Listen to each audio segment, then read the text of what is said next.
Assalamualaikum warahmatullahi wabarakatuh. Perkenalkan, nama saya Aura Putri Prameswari, NIM B131220232 dari S1 Manajemen Sore kelas C. Di sini saya akan menyampaikan beberapa materi tentang sistem hukum bisnis di Indonesia. Pengertian dasar hukum adalah aturan dan larangan. Rumusan yang pertama, aturan. Rumusan yang kedua, aturan yang dibuat oleh lembaga tertentu tergantung tujuan. Rumusan yang ketiga, terdapat suatu tujuan. Rumusan yang keempat, hukum bersifat memaksa atau imperatif. Rumusan yang kelima, terdapat sanksi yang bersifat tegas dan terikat. Suatu aturan dibuat dengan tujuan untuk mencegah kekacauan agar tertib dan agar tidak berakibat punah.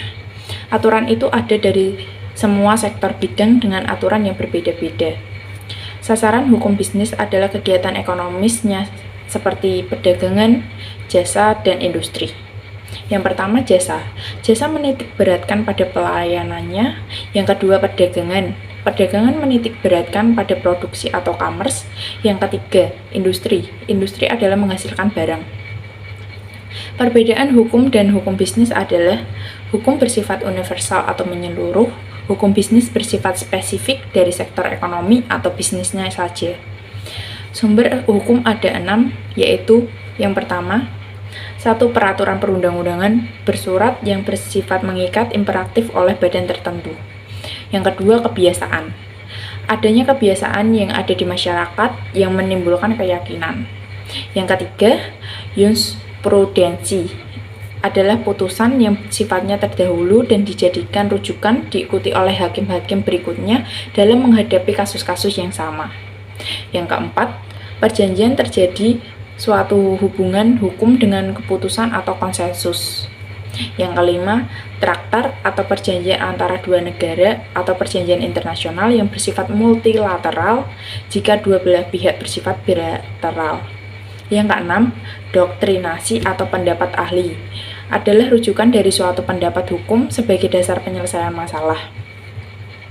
Sumber-sumber hukum bisnis ada 3, yaitu yang pertama, KUH Perdata, Kitab Undang-Undang Hukum Perdata atau Lex Generalis adalah aturan yang bersifat universal. Yang kedua, KUH Dagang, Kitab Undang-Undang Hukum Dagang atau Lex Specialis adalah hukum yang bersifat lebih khusus. Yang ketiga, peraturan perundang-undangan lain di sektor bisnis. Karena adanya asas di dalam hukum bisnis yang disebut Lex Specialis Degorat Legi Generalis, ketika ada aturan yang bersifat khusus, maka aturan tersebut mengesampingkan aturan umum. Perbedaan subjek hukum dan objek hukum. Subjek hukum adalah pelaku yang memiliki hak dan kewajiban.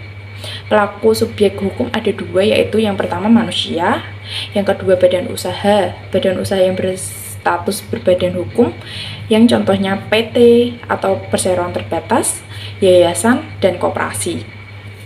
Sedangkan objek hukum adalah segala sesuatu yang berguna bagi subjek hukum serta dapat dijadikan sasaran, yaitu kebendaan atau aset. Kebendaan atau aset dibagi menjadi 2, yaitu benda tetap. Benda tetap yaitu benda tidak bergerak. Adakah benda yang secara fisik dapat dipindahkan tangan, yang berpindah adalah hak kepemilikannya. Contohnya seperti tanah, apartemen, rumah.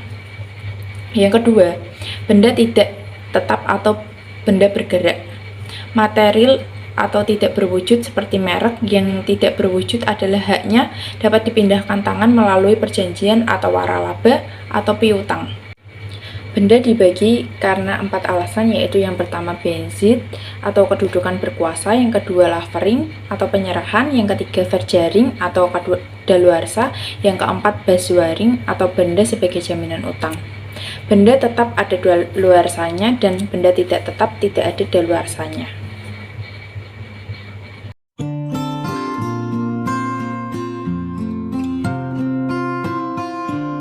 Assalamualaikum warahmatullahi wabarakatuh. Perkenalkan, nama saya Aura Putri Prameswari, NIM B131220232 dari S1 Manajemen Sore kelas C. Di sini saya akan menyampaikan satu jenis badan usaha yang akan saya dirikan.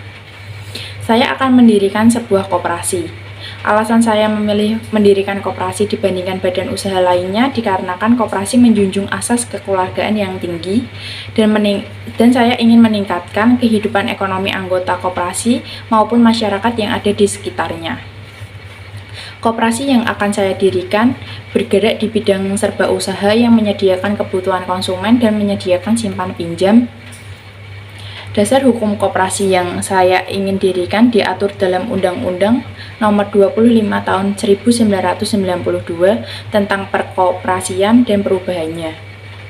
Cara pendirian badan usaha yang saya pilih yaitu 1. Penyuluhan perkoperasian, yang kedua rapat pembentukan, yang ketiga pengelolaan prakoperasi, yang keempat pengajuan permohonan badan hukum, yang kelima verifikasi atau peninjauan, yang keenam penyerahan akta pendirian atau badan hukum koperasi.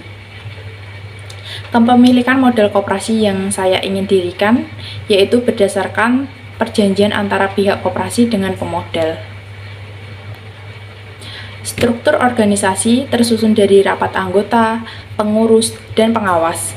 Selain itu, koperasi mempunyai tanggung jawab yaitu mengendalikan seluruh kegiatan koperasi, memimpin, mengkoordinir, dan mengontrol jalannya aktivitas koperasi dan bagian-bagian yang ada di dalamnya menerima laporan atas kegiatan yang dikerjakan masing-masing. Sekian yang dapat saya sampaikan. Apabila ada salah-salah kata, saya mohon maaf sebesar-besarnya dan saya ucapkan terima kasih. Wassalamualaikum warahmatullahi wabarakatuh.